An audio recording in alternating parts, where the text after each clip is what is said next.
Welcome to okay TV. ముందుగా okay TV ప్రేక్షకులందరికీ good morning. So ప్రధానంగా 3 రోజుల పాటు అసెంబ్లీ సెషన్స్ నడవడం జరిగింది. సో నిన్న ప్రధాన ప్రతిపక్షం లేకుండానే అసెంబ్లీ సెషన్స్ జరిగాయి. సో కేసీఆర్ ప్రెస్ మీట్ తర్వాత సో బీఆర్ఎస్ నుంచి ఈ గట్టి కంబ్యాక్ ఉండబోతుంది. సో బీఆర్ఎస్ వాళ్ళు సమస్య మీద మాట్లాడబోతున్నారని చాలా పెద్ద ఎత్తున చర్చ జరిగింది. కానీ మొన్న మరి బీఆర్ఎస్ వాళ్ళు అనుకుని చేశారా లేదా ఏదో పేర్లలుగా ఇట్లా జరిగిందా అనేది తెలియదు. కానీ మరి వాళ్ళు వాకౌట్ చేసిన పరిస్థితి, వాళ్ళకి మైక్ ఇవ్వట్లేదనో రకరకాల రీజన్స్తో వాళ్ళు వాకౌట్ చేసారు. సరే మొన్న వాకౌట్ చేసారు ఓకే, కానీ నిన్న అయినా వాళ్ళు వచ్చి వాళ్ళ వర్షన్ చెప్పుంటుంటే ఎంతో బాగుండేది. నిన్న ప్రతిపక్ష పార్టీ లేకుండా కేవలం అధికార పార్టీ వన్ సైడ్ సభ నడిచినట్టుగా కనపడింది. కంప్లీట్గా వన్ సైడ్ సభ నడిచింది. దీని మీద కనీసం బీజేపీ కూడా ఎక్కడ స్పందించలేదు. ఇక వాళ్ళు కూడా చాలా తక్కువే దీని మీద రియాక్ట్ అవ్వడం జరిగింది. సో సభలో ప్రధాన ప్రతిపక్షమైన పార్టీ ఏమో ఇక ఇంటికే పరిమితమైన పరిస్థితి. కనీసం వాళ్ళ వర్షన్ వచ్చి ఇదిగో ఇది మా పరిస్థితి, సో మా నినాదం ఇది, సో నీళ్ళ విషయంలో మా స్టాండ్ ఇది అని చెప్పుకుంటే ఇంకా బాగుండే. కేవలం ఏదో అధికార పార్టీ వన్ సైడ్ సభలా నిన్న నడిచిన పరిస్థితి. వాళ్ళు ఏ జీవో ప్రవేశపెట్టినా ఇక అది ఆటోమేటిక్గా మాట్లాడేటోళ్ళు ఉండరు. కాబట్టి ఇక బీజేపీ కూడా దాని మీద పెద్దగా స్పందించినట్టుగా కనపడట్లే నదీ జలాల అంశంలో. ఎందుకంటే పక్క రాష్ట్రంలో వాళ్ళతో ఉమ్మడి కూటమిలో ఉన్నారు కాబట్టి మరి వాళ్ళు పెద్దగా దాని మీద రియాక్ట్ అవ్వలేదు. కానీ ఇక్కడ రియాక్ట్ అవ్వాల్సిన అసలు అధికార పార్టీ ప్రధాన ప్రతిపక్ష పార్టీ, ప్రధాన ప్రతిపక్ష నాయకుడు లేడు. ప్రెస్ మీట్లో మాత్రం ఇక అడ్డగోలుగా మాట్లాడిండు ఆయన. లేదు నీళ్ళ విషయంలో కేంద్ర ప్రభుత్వం రాష్ట్ర ప్రభుత్వాలు కలిసి తెలంగాణకు అన్యాయం చేస్తున్నాయి, ఖచ్చితంగా దీని మీద నేను నోరు విప్పాల్సిందే. ఇక నేను చూసి ఇక వచ్చిన బయటికి, ఇక నేను ప్రజాక్షేత్రంలో ఉంటా, అసెంబ్లీకి వెళ్తా. ఇక ఇష్టం వచ్చినట్టు మాట్లాడిండు. అసెంబ్లీకి వచ్చిండు అని చెప్పి ఇక మొదటి రోజు ఒక 7 నిమిషాలు ఉన్నాడు, వెళ్ళిపోయింది ఇక ఫామ్ హౌస్లోకి. ఇక మళ్ళీ అసెంబ్లీ సెషన్స్ కనీసం ఆయన చెప్పిన మాట మీదనే నిలబడే పరిస్థితి లేదు. నిన్న ఉత్తమ్ కుమార్ రెడ్డి పీపీటీ ప్రజెంటేషన్ ఇచ్చిండు. ఇక అదొక పెద్ద టాస్క్ కాదు. పాపం వాళ్ళ సొంత మంత్రులే దాని మీద సరిగ్గా స్పందించిన పరిస్థితి లేదు. సో నిన్న రేవంత్ రెడ్డి కూడా మంత్రులందరికీ క్లాస్ పీకినట్టుగా తెలుస్తూ ఉంది. ప్రధానంగా ఉత్తమ్ కుమార్ రెడ్డి పీపీటీ మీద ఎవరు సరిగ్గా స్పందించలేదని, దాని మీద సరైన స్పందన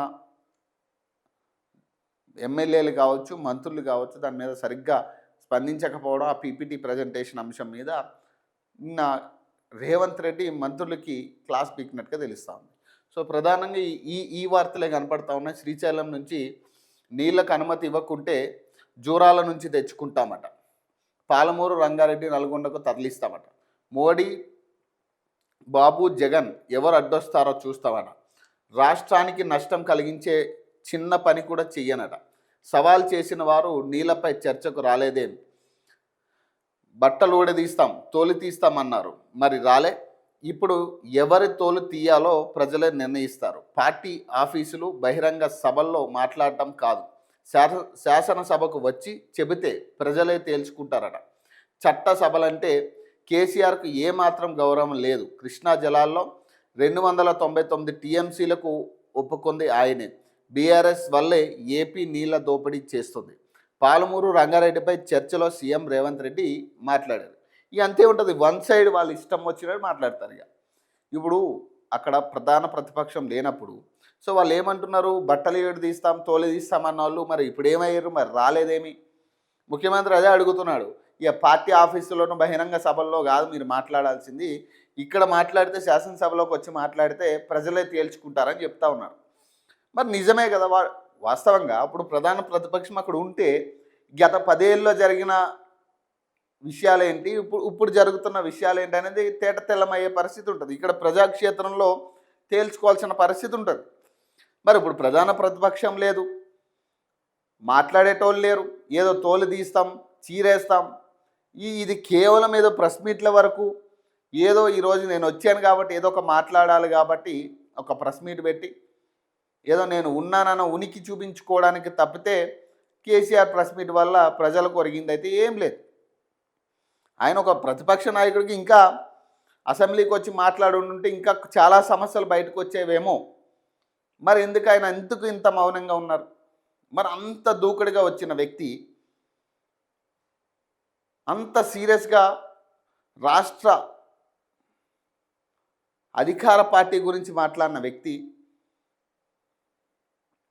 గవర్నెన్స్ ఫెయిల్ అవుతుందన్న వ్యక్తి, రియల్ ఎస్టేట్ వ్యాపారాలు జరుగుతున్నాయన్న వ్యక్తి మరి ఇప్పుడు ఏమైండు?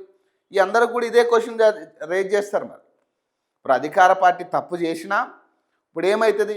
ప్రధాన ప్రతిపక్షం లేకపోవడం వల్ల ఇప్పుడు అధికార పార్టీ చెప్పిందే నీతి అవుతుంది కదా. సో ఇక్కడ విషయం ఏంటంటే వన్ సైడ్ సభ నడిచింది నిన్నంతా. అది ఎవరు ఏం చేయాలి, ప్రతిపక్ష పార్టీగా గెలిపించుకున్నందుకు మన కర్మ అన్నట్టు ఉంది అది పరిస్థితి. అనవసరంగా కేసీఆర్ని ప్రతిపక్ష నాయకుడిగా ఎన్నుకున్నామన్న ఆలోచన ప్రజలకు వచ్చే పరిస్థితి ఉంది. ఈరోజు వచ్చేటట్టు చేస్తున్నారు వీళ్ళు. వాకౌట్ చేయడం ఏంది? ఇప్పుడు మైక్ ఇవ్వలేదు, మైక్ ఇవ్వకపోవడం, అసలు మైక్ ఇవ్వాల్సిన డిస్కషన్ ఏం జరిగిందాడ? ఏం కొత్త డిస్కషన్ రేజ్ చేశారు మీరు? క్వశ్చన్ అవర్లా క్వశ్చన్స్ అడగాల్సిన పాయింట్స్ని సో వీళ్ళు కూడా దాన్ని ఎక్కడా కూడా ఖండించే పరిస్థితి లేదా. స్పీకర్ కూడా ఇక ముఖ్యమంత్రినే పొగడాలంటే అందరూ పొగిడే పరిస్థితి ఉండదు. So Palamuru Rangareddy lift irrigation ప్రాజెక్టుకు శ్రీశైలం నుంచి మొదటి విడత 45 టీఎంసీలు, మళ్ళీ విడత మరో 45 టీఎంసీలు కలిపి 90 టీఎంసీల నీళ్లు ఎత్తిపోయడానికి అనుమతులు రావాల్సిందేనని సీఎం రేవంత్ రెడ్డి అన్నారు. ఒకవేళ అనుమతులు ఇవ్వకపోతే ప్రాజెక్టు పాత డిజైన్ ప్రకారం జూరాల నుంచి తీసుకుంటామని ప్రకటించారు. వచ్చిన నీటిని వచ్చినట్లే రోజుకు 2 టీఎంసీల చొప్పున 70 టీఎంసీల నీళ్లు తెచ్చుకుంటామని పాలమూరు, రంగారెడ్డి, నల్గొండ జిల్లాలకు తరలిస్తామని స్పష్టం చేశారు. జూరాల తెలంగాణ ఐడిపిఎల్ భూములు అన్యాక్రాంతంపై ఉన్నత స్థాయి సర్వే కమిటీని ఏర్పాటు చేయాలని ప్రభుత్వం ఆదేశం అంట. ఆర్జేడి శ్రీహరి నేతృత్వంలో కమిటీ అట. కేసీఆర్ నిర్ణయాలు ప్రాజెక్టులకు మరణ శాసనమయ్యాయి. 35% పనులు చేసి 90% అయ్యాయంటున్నారు.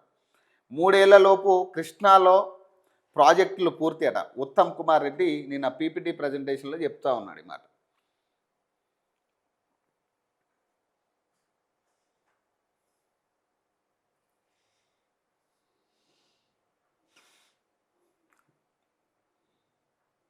ఇక ప్రాజెక్ట్ అన్నీ అక్కడి నుంచి నీళ్లు తెచ్చుకోవడానికి మోదీ, చంద్రబాబు నాయుడు, జగన్ సహా ఎవరు వచ్చి ఆపుతారో చూస్తామని సవాల్ చేశారు. తెలంగాణ పైన ఈ కుర్చీలో ఉన్నంత కాలం తెలంగాణకు నష్టం కలిగే చిన్న తప్పు కూడా చేయబోమని అన్నారు. శనివారం శాసనసభలో నీళ్లు నిజాలు అంశంపై చేపట్టిన స్వల్పకాలిక చర్చ సందర్భంగా రేవంత్ రెడ్డి మాట్లాడారు. ఏ సమస్యకైనా చర్చలే పరిష్కారమని, పక్క రాష్ట్రంతో చర్చల కోసం కమిటీలు వేసుకుని ముందుకు వెళ్తున్నామని చెప్పారు. వైఎస్ జగన్ను కేసీఆర్ ఇంటికి పిలిచి పంచభక్ష పరమన్నాలు పెట్టి రాయలసీమ లిఫ్ట్ ఇరిగేషన్ ప్రాజెక్టుకు టెండర్లు, కాంట్రాక్టులు ఇప్పించి కమిషన్లు కొట్టి వెన్ను తట్టి ప్రోత్సహిస్తే నేను కేంద్రంపై, చంద్రబాబుపై ఒత్తిడి తెచ్చి రాయలసీమ లిఫ్ట్ ఇరిగేషన్ పనులను ఆపించానని, 2 రాష్ట్రాల మధ్య మంచి వాతావరణం ఉండాలని నేను సాధించిన విజయాలు ఇన్నాళ్ళు చెప్పలేదు. చంద్రబాబుతో సమావేశం జరిగినప్పుడు రాయలసీమ లిఫ్ట్ ఇరిగేషన్ స్కీమ్ను ఆపితే నదీ జలాలపై చర్చలకు వస్తామని, నాపై గౌరవంతో లిఫ్ట్ ఇరిగేషన్ పనులను ఆయన ఆపారని సీఎం రేవంత్ రెడ్డి వెల్లడించారట.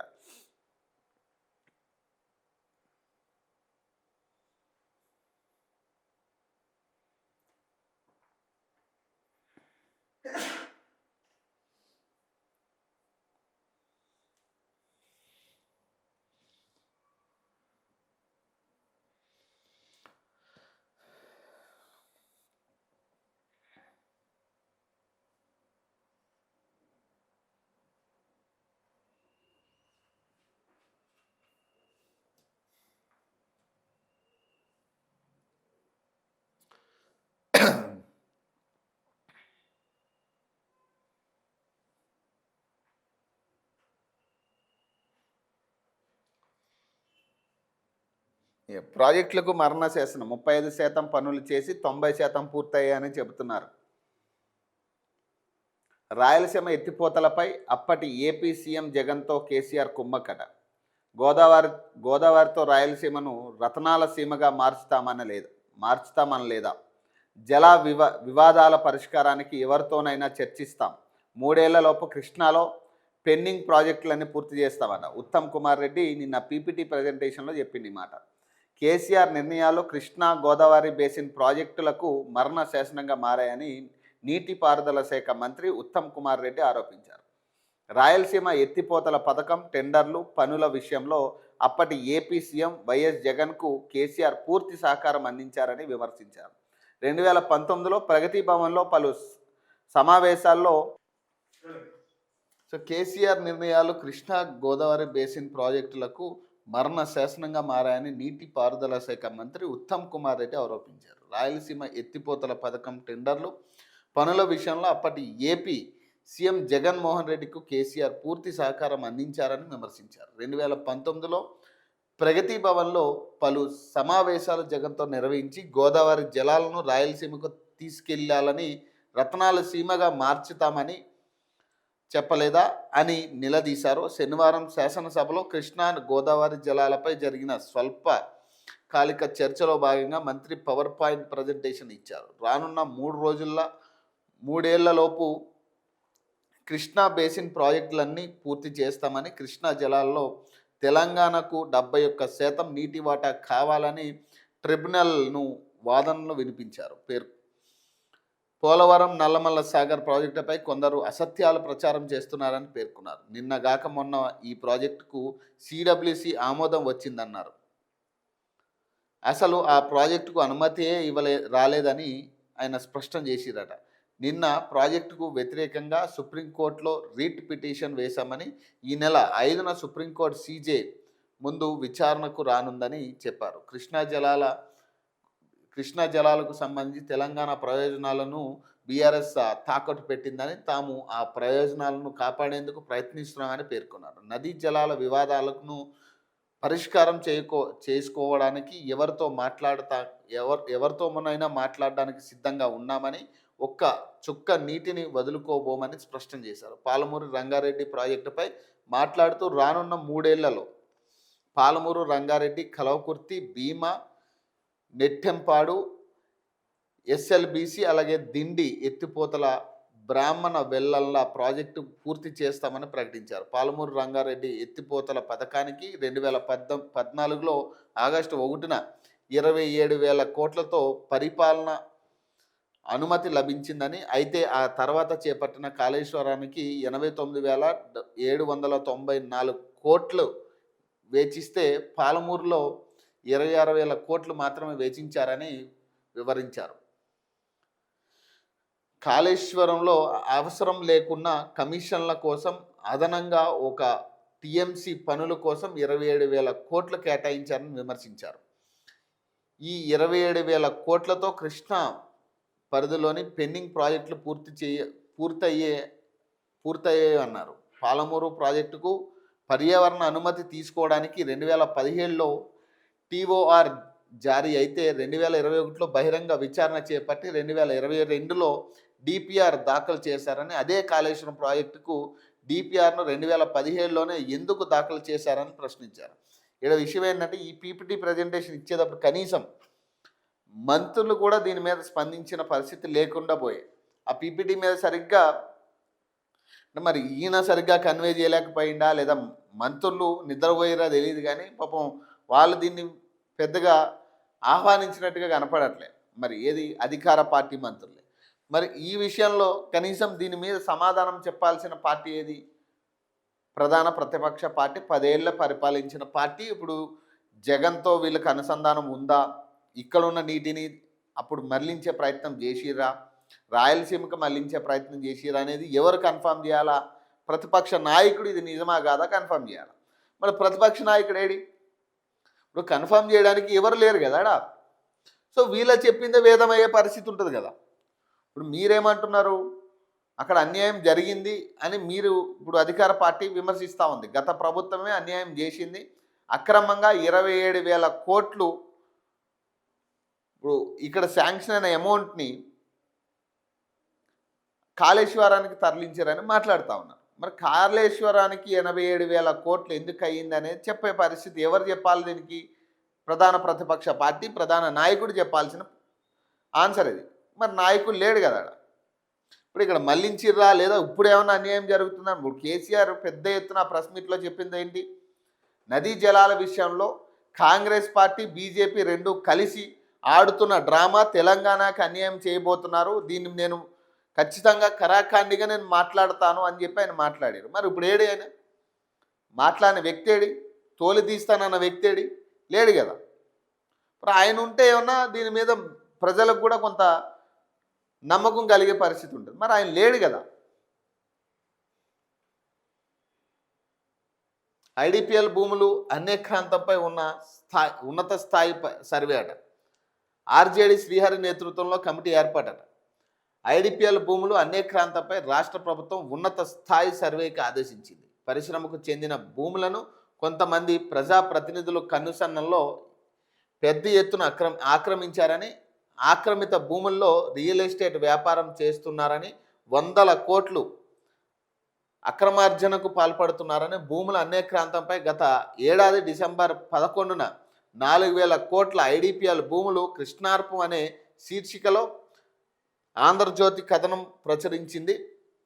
దీనిపై స్పందించిన ప్రభుత్వం తొలుత విజిలెన్స్ విచారణకు ఆదేశించింది. క్షేత్రస్థాయి పరిస్థితులపై విజిలెన్స్ అధికారులు వివరాలు సేకరించారు. అదే తరుణంలో తాజాగా భూముల అక్రమాలపై ఉన్నత స్థాయి సర్వే నిర్వహించాలని survey lands and records commissioner Rajiv Gandhi హనుమంతును ప్రభుత్వం ఆదేశించింది. దీంతో ఆర్జేడీ శ్రీహరి నేతృత్వంలో 4 సభ్యులతో కమిటీని ఏర్పాటు చేస్తూ కమిషనర్ నిర్ణయం తీసుకున్నారు. పరిశ్రమకు కేటాయించిన 902 ఎకరాలను మేడ్చల్ మల్కాజిగిరి కలెక్టర్ మిక్కిలినేని మాను చౌదరి ఇప్పటికే నిషేధిత జాబితాలో ఉన్నట్లు ప్రకటించారు. ఈ క్రమంలో మొత్తం భూముల్లో ఎన్ని ఎకరాలు కబ్జా చేశారు, పరిశ్రమకు కేటాయించిన భూముల హద్దులు, అలాగే అన్యక్రాంతమైన భూముల వివరాలపై ఉన్నత స్థాయి సర్వే కమిటీ ప్రభుత్వానికి నివేదిక ఇవ్వనుందట.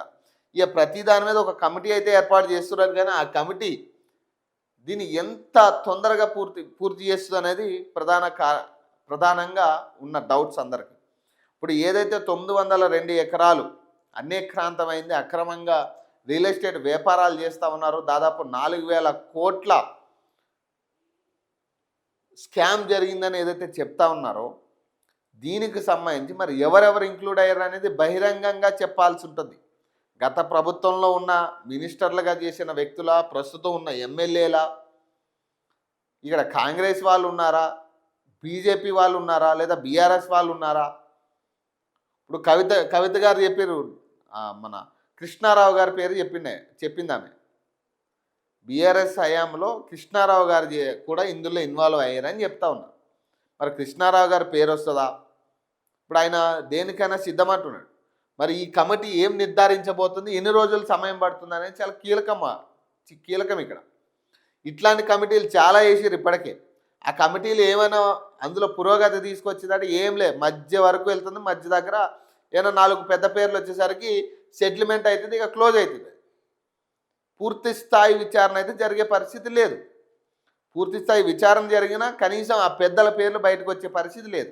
ఈలోపు ఏదో ఒక సెటిల్మెంట్ జరుగుతుంది గవర్నమెంట్తో, ఇక క్లోజ్. ఇక వాళ్ళు రేవంత్ రెడ్డితో గెలవడమా, లేదా ఇదిగో మొన్న 10 మంది ఎమ్మెల్యేలు ఎట్లా అయితే మైపాల్ రెడ్డి లాంటి వాళ్ళు, ఇట్లాంటి వాళ్ళు భూములు కాపాడుకోవడానికే వేరు, వాళ్ళు మైనింగ్లు భూములు కాపాడుకోవడానికే కదా పార్టీలో జాయిన్ అయింది. సో అట్లా ఎవడైనా పార్టీలోకి వచ్చిందనుకో, ఇక అంతే కథం, ఇక ఇది క్లోజ్. ఈ కమిటీ కనీసం పని కూడా చేయనివ్వరు దీన్ని. సో ఇది ఇక్కడ జరుగుతున్న అంశం. ఇది పూర్తి స్థాయిగా కమిటీ కనుక నిర్ధారణ చేసి ఉన్న పెద్దలు ఎవరైనా, వాళ్ళ కాంగ్రెస్లో ఉన్నా, బీఆర్ఎస్లో ఉన్నా, లేదా బీజేపీలో ఉన్నా, తేల్చి వాళ్ళ పేర్లు బయట పెడితే ఏమైనా ఉపయోగం ఉంటుంది ఈ భూములు కాపాడడానికి. లేకపోతే ఏముంటుంది, ఇప్పుడు ఆ 4,000 కోట్లు 2,000 కోట్లకు రేవంత్ రెడ్డి అకౌంట్కి ట్రాన్స్ఫర్ అయితే అయిపోయాయి. అదే కదా కథ. ఇప్పుడు 4,000 కోట్లు వారు తిన్నారు, ఇప్పుడు 2,000 కోట్లు ముఖ్యమంత్రికి ట్రాన్స్ఫర్ చేస్తే అయిపోయాయి కథం. ఇక ఇప్పుడు ఇదే జరుగుతూ ఉంది కదా అన్ని విషయాల్లో. ఇప్పుడు 10 మంది ఎమ్మెల్యేలు ఎవరైతే జంప్ అయ్యారో వీళ్ళందరూ కూడా కేవలం ఆస్తులు కాపాడుకోవడానికి, అక్రమాస్తులు కాపాడుకోవడానికి మన వైపు ప్రభుత్వ ఫోకస్ టర్న్ అవ్వకుండా ఉండడం కోసమే వీళ్ళు జంప్ అయ్యారు. సో ఇప్పుడు ఇందులో ఇంక్లూడ్ అయిన ఎమ్మెల్యేల, మినిస్టర్ల, మాజీ మినిస్టర్ల వీళ్ళని ఆకట్టుకోవడానికి కూడా ఇది ఒక స్ట్రాటజీ అనుకోవచ్చు. వీళ్ళు ఇంకొక 2-3 మనం లాక్కుంటే ఇక మొత్తంగా ఒకటైతే ఇంకొక 10 మంది చంపారు అనుకో, ఈ అనర్థం ఏటు ఉండదు, ఏముండదు. ఇక ఈ అఫీషియల్గా వీళ్ళు పార్టీ ఎమ్మెల్యేలు అవుతారు. ఇంకొక 10 మంది ఎమ్మెల్యేలు కనుక బీఆర్ఎస్ నుంచి కాంగ్రెస్లోకి జంప్ అయితే ఈ 10 మంది మీద కూడా అనర్థం ఏటు ఉండదు. ఇక అఫీషియల్ కాంగ్రెస్ ఎమ్మెల్యేలు అవుతారు వీళ్ళు. సో అది కూడా ఒక స్కెచ్ అనుకోవచ్చు దీని ప్లాన్ కూడా.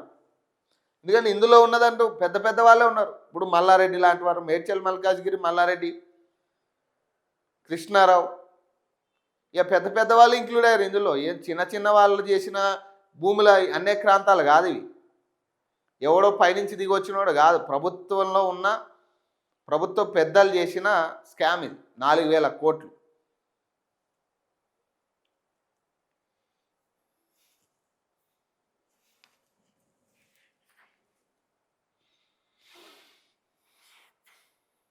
ఇక తిరుపతి గోవింద రాజస్వామి ఆలయ గోపురంపై మందుబాబు హల్చలట. అర్ధరాత్రి ఆలయంపైకి ఎక్కి అరుపులట. తనకు మద్యం సీసా తెచ్చి ఇవ్వాలని డిమాండ్ అట.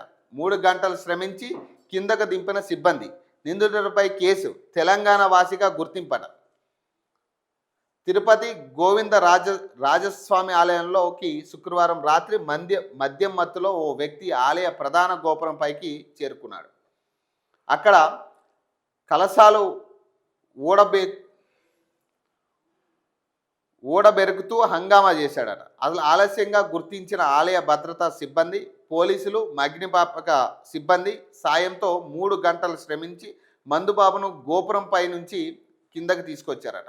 గోవింద రాజస్వామి ఆలయాన్ని శుక్రవారం 10 గంటలకు మూసివేశారు. సుమారు 11:15 మద్యం మత్తులో ఓ వ్యక్తి వైకుంఠ ద్వార దర్శనాల కోసం ఏర్పాటు చేసిన పందిరి గోడకు నిలిపిన కర్రలు, నిచ్చెన సాయంతో ఆలయ ప్రధాన గోపురం 3వ అంతస్తు వద్దకు చేరాడు. గోపురం పైనుంచి శబ్దాలు వినిపించడంతో అప్రమత్తమైన భద్రతా సిబ్బంది గోపురంపై ఓ వ్యక్తి ఉన్నట్టు గుర్తించారు. అతడి కిందకు దించడానికి యత్నించి విఫలమయ్యారు. మందుబాబు కిందకు దిగకపోగా తనకు 90 ml మద్యం సీసా కావాలంటూ కేకలు పెట్టాడట. ఆలయ సిబ్బంది గోపురం పైకి ఎక్కేందుకు ప్రయత్నించగా ఎవరైనా పైకి వస్తే తాను కిందకు దూకేస్తానంటూ బెదిరించాడట. గోపురం చివరి అంతస్తు చేరుకుని 2 కలశాలను తొలగించేందుకు విఫలయత్నం చేశాడట. అర్ధరాత్రి 12 గంటలకు ఆలయ సిబ్బంది ఈస్ట్ పోలీస్ స్టేషన్ సిఐ శ్రీనివాసులకు సమాచారం ఇచ్చారు. ఆయన పోలీసులు, అగ్నిమాపక సిబ్బందిని వెంటబెట్టుకుని ఆలయ వద్దకు చేరుకున్నారు. అతని కిందకు దించడానికి వారి ప్రయత్నాలు కూడా విఫలం కావడంతో చివరికి అగ్నిమాపక సిబ్బంది వాటర్ క్యాన్ల ప్రయోగించడంతో ఎట్టకేలకు మందుబాబు గోపురం పైనుంచి కిందకు దిగాడు. పోలీసుల విచారణలో మందుబాబు పేరు కొత్తడి తిరుపతట, 42 సంవత్సరాలు, తెలంగాణలోని కామారెడ్డి జిల్లా బిక్కనూరు మండలం పెద్ద మల్లారెడ్డి గ్రామానికి చెందిన వ్యక్తిగా గుర్తించారట. చూడు మరి ఇంతకన్నా అవమానం ఉంటుందా? ఇంతకన్నా ఘోరం ఉంటుందా? వాడు 90 ml అడిగినాడు ఇక పైకెక్కి. ఇక సరిపోలేదనుకుంటా పైకెక్కినాక కూడా. ఇక ఇంత ఘోరమైన పరిస్థితులు ఉంటాయా మరి ఇంత భద్రతా సిబ్బంది ఇంత ఉన్నప్పుడు అసలు కనీసం ఆలయ ప్రాంగానికి ఎట్లొచ్చింది ఆయన? ఇంత భద్రతా సిబ్బంది నిజంగా సామాన్యుడు నిజంగా దర్శనం చేసుకోవడానికి వెళ్తే భద్రతా సిబ్బంది దాదాపు 3-4 చోట్ల సెక్యూరిటీ సిబ్బంది ఆపి చెక్ చేసి లోపలికి పంపిస్తారు. మరి అట్లాంటిది అంత ఈజీగా ఎట్లా వెళ్ళింది ఆయన? గోపురం ఎక్కేటప్పుడు కూడా ఎవడ కనపడలే. మరి పైకి ఎక్కినాక అరుస్తున్నప్పుడు తెలిసింది వాళ్ళకి. అంటే ఆలోచించండి, మరి అట్లా అంత పైకి ఎక్కేదాకా ఎవరికి తెలియలే, కనపడలే. మరి ఇంత విచిత్రాలన్నీ జరుగుతూ ఉన్నాయి ఇక రాష్ట్రంలో. ఇక ఒక దేవుడి విషయంలో ఇప్పటికే పెద్ద లొల్లు అవుతూ ఉంది. ఇక ఇట్లాంటివి కూడా జరుగుతూ ఉంటే ఇక మరి ఏం చేయాలి? ఇక మరి భద్రతా సిబ్బంది లోపమే అనుకోవాలి కదా దాన్ని. ఈ గాంధీల పేరు వింటేనే మోదీకి భయం అట. ఉపాధి హామీకి గాంధీ పేరు తొలగించడం దుర్మార్గం అట. టీపీసీసీ అధ్యక్షుడు మహేష్ కుమార్ గౌడ్ ఇందిరా పార్క్ వద్ద ఫీల్డ్ అసిస్టెంట్ల మహాధర్నాట. సోనియా గాంధీ, రాహుల్ గాంధీల పేర్లు వింటేనే ప్రధాని మోదీ భయపడుతున్నారని టీపీసీసీ రాష్ట్ర అధ్యక్షుడు ఎమ్మెల్సీ మహేష్ కుమార్ గౌడ్ విమర్శించారట. రాబోయే ఎన్నికల్లో కాంగ్రెస్ గెలిచి రాహుల్ గాంధీ దేశ ప్రధాని అవుతారని అన్నారు. జాతీయ ఉపాధి హామీ పథకానికి ఉన్న గాంధీ పేరును తొలగించడం దుర్మార్గమని వ్యాఖ్యానించారు. కుల మతాల మధ్య చిచ్చుపెట్టి ఓట్లు దండుకొని బీజేపీ అధికారంలోకి వచ్చిన తర్వాత చేసిందేమీ లేదన్నారు. ఎన్నో వేల సంవత్సరాల క్రితం జన్మించిన రాముడికి బీజేపీకి సంబంధం ఏమిటని ఆయన ప్రశ్నించారు. ఇందిరా పార్క్ ధర్నా చౌక్లో ఉపాధి హామీ పథకంలో పనిచేస్తున్న ఫీల్డ్ అసిస్టెంట్లను ప్రభుత్వ ఉద్యోగులుగా గుర్తించి ఉద్యోగ భద్రత కల్పించాలని డిమాండ్ చేస్తూ శనివారం Telangana field assistants and agriculture వర్కర్ల యూనియన్ ఆధ్వర్యంలో మహాధర్నా నిర్వహించారట. ఈ ధర్నాకు హాజరైన మహేష్ కుమార్ గౌడ్, ఐఎన్టీయూసీ జాతీయ అధ్యక్షుడు డాక్టర్ సంజీవ రెడ్డి, కనీస వేతనాల బోర్డు సలహా మండలి చైర్మన్ జనక్ ప్రసాద్ మద్దతు ప్రకటించారు. ఈ సందర్భంగా మహేష్ గౌడ్ మాట్లాడుతూ గత యూపీఏ ప్రభుత్వం పేదలకు ఆసరాగా ఉండేందుకు జాతీయ గ్రామీణ ఉపాధి హామీ పథకానికి శ్రీకారం చుట్టిందని, అయితే నేడు బీజేపీ ప్రభుత్వం ఈ పథకానికి గాంధీ పేరును మార్చడంతో పాటు పథకానికి తూట్లు పొడిచేలా వ్యవహరిస్తుందని విమర్శించారట. ఈ విషయం ఏంటంటే గాంధీ పేరు తీసిర్రా, రాముడి పేరు పెట్టిర్రా, ఇదే చర్చ జరుగుతూ ఉంది. మొత్తం ఈ పథకానికి సంబంధించిన జరిగినవి చాలా ఉన్నాయి ఇంటర్నల్గా. అసలు ఆ పథకాలలో 40% వాటా ఇప్పుడు రాష్ట్ర ప్రభుత్వం భరించాలి. మరి దాని గురించి ఎవడో మాట్లాడట్లే. ₹1 నిధులు ఇవ్వకుండా ఇప్పటి వరకు కేంద్ర ప్రభుత్వం నాటకాలు ఆడుతూ కేంద్రం నుంచి రావాల్సిన నిధులేమో మీరు అడగకుండా మళ్ళీ పైచిలకు ఇప్పుడు 40% బడ్జెట్ ఇప్పుడు రాష్ట్ర ప్రభుత్వాల మీద పడితే బడ్జెట్ లేదని మీ ముఖ్యమంత్రి చెప్తా ఉన్నాడు. ఇక్కడ తెలంగాణ రాష్ట్రంలో బడ్జెట్ లేదు, రూపాయి లేదంటుంటే మరి ఇప్పుడు ఈ 40% వాటా మేము ఎట్లా భరించాలని మీరు అడగాల్సింది పోయి కేవలం గాంధీ పేరు మార్చింది కాబట్టి లేదా రాముడి పేరు పెట్టుకున్నాడు కాబట్టి ఈ రెండిట్ల మీదే చర్చ జరుగుతూ ఉంది. ప్రధానంగా జరగాల్సిన చర్చ ఎక్కడ? అసలు అందులో జరిగిన మార్పులేంటి? దానివల్ల రాష్ట్ర ప్రభుత్వానికి ఎలాంటి నష్టం జరుగుతూ ఉంది, ఎలాంటి బడ్డెను పడబోతుంది? ఇవి మనం అడగాల్సినవి ఇవి కదా. రాముడి పేరు పెట్టిర్రా లేదా గాంధీ పేరు పెట్టిర్రా, అసలు ఆ పేర్లతో ఇప్పుడు ఎవరికి ఉపకారం అబ్బా? ఇప్పుడు రాముడి పేరు ఉన్నా గాంధీ పేరు ఉన్నా ఇప్పుడు పని చేసేటోళ్ళకి ఏమైనా ఉపకారం ఉందా? పేరు ఉందా? ఏ పేరు ఉన్నా కానీ ఎవరిని కించపరచట్లే. ఇక్కడ ఎవరికి దాని గురించి తెలియని దాన్ని చర్చ పెట్టి సంబంధం లేని దాన్ని ఇంక్లూడ్ చేసి ఇప్పుడు కూలి పనికి వెళ్ళేటోళ్ళకి గాంధీ పేరుందా రాముడి పేరుందా అనేది ఎవరు పట్టించుకోరు. దాన్ని మనం కష్టపడ్డామా, దానికి ప్రతిఫలంగా ఒక గవర్నమెంట్ నుంచి ఒక ఆసరా వచ్చిందా మనకి అనేది వాళ్ళకి కావాల్సింది. మీరు చెప్పాల్సింది ఏది? మీ మీద ఎంత బడ్డెన పడుతుంది, ఆ 40% ఎంత కట్టాలి, మనం గతంలో ఎంత పే చేసాం, ఇప్పుడు ఎంత పే చేయాల్సి వస్తుంది, అసలు దానికి నిధులు ఎక్కడి నుంచి వస్తాయి, ఆ నిధులు ఎలా మళ్లించాలి? ఇప్పుడు కేంద్ర ప్రభుత్వాన్ని మనం డిమాండ్ చేయాలి. మీరు చర్చ జరగాలి అక్కడ. దాని గురించి ఒక చర్చ పెట్టి ఇది 40% అంటే మేము ఎక్కడ భరించాలి? గతంలో మీరు 10% ఇచ్చేటోళ్ళు, సరే ఇంకొక 15% మీరు మేము భరిస్తాం, లేదా 20% మీరు భరించింది 20% మేము, అలాగ ఒక చర్చ జరగాలి దీని మీద. ఈ మిగతాన్ని మానేసి ఒక గాంధీ పేరు తీసేసిర్రు, రాముడి పేరు పెట్టిర్రు. గాంధీ అంటే మోదీకి భయం, రాముడు అంటే కాంగ్రెస్ వాళ్ళకి భయం. ఇదే చర్చ జరుగుతూ ఉంది. కానీ అసలు మెయిన్ పాయింట్స్ ఏవి? అసలు అందులో ఏం మార్పులు చేసింది ఇప్పుడు కేంద్ర ప్రభుత్వం? అది కదా మనం చెప్పాల్సింది. 100 రోజుల పని 120 రోజులు చేస్తూ ఉంది. ఇప్పుడు 60% ఏమో కేంద్ర ప్రభుత్వం భరిస్తూ ఉంటుంది, 40% మీ మీద వేస్తూ ఉంది బడ్డెను. గతంలో 90% మీరు వాళ్ళు భరిస్తే 10% మీరు ఇచ్చేటోళ్ళు. ఇప్పుడు దాని మీద చర్చ జరగాలి. అసలు అందులో దానివల్ల వస్తున్న లాభాలేంటి, నష్టాలేంటి, ఇది ప్రధాన చర్చగా ఉండాల్సింది. మీరు మొత్తం మైండ్ సెట్ డైవర్ట్ చేస్తూ ఉన్నారు, ప్రజల మైండ్ సెట్. కంప్లీట్గా అదేదో ఇక్కడ అన్యాయం జరిగిపోయినట్టు, అసలు చేయకూడని తప్పేదో చేసేసినట్టు.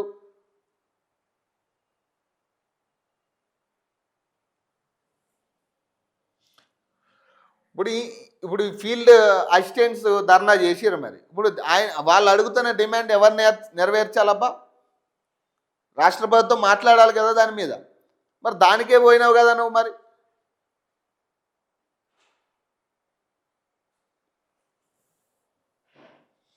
డైవర్షన్ చేస్తూ ఉన్నారు. ప్రతి టాపిక్ని వేరే వేరే అవసరం లేని దాన్ని తీసుకొచ్చి దాన్ని ముందు పెట్టి డైవర్షన్ చేస్తూ ఉన్నారు. ఇప్పుడు చర్చ మాకు కావాల్సింది గాంధీ రాముని పేరుందా, గాంధీ గారి పేరుందా అనేది కాదు ఇక్కడ.